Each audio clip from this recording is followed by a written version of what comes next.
In 1920, the North British Railway was in need of more of their Class H Atlantics, and so they placed an order for two of them. They were built in 1921 and were put to service that same year.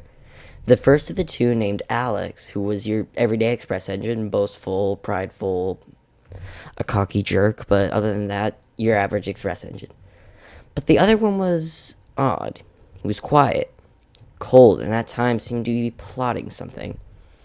Many tried to befriend him, but he never spoke kindly to them, always lashing out and telling them to shove off.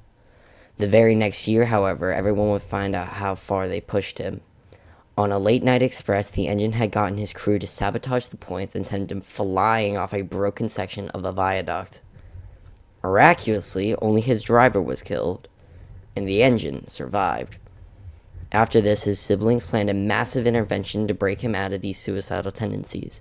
However, the engine would be laid up in the works up until July of 1923, and after this, he was sold away to the Northwestern. They never saw their brother again. The works had given the engine a new number, 87546, and he had been rebuilt completely into a very large and imposing Pacific. 87546 had a completely new attitude and was sent off to Barrow to meet with two of his future colleagues, Alfred and Henry.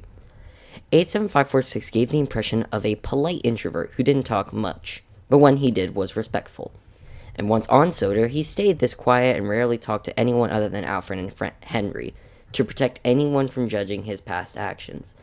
It wouldn't be till 1930 that he told just Alfred and Henry, who listened and acted as consolers for the poor engine.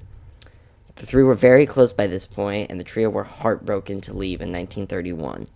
But as you know, 87546, now called Croven, would have a grand time with Alfred on his old line, and they would make a return a few years later.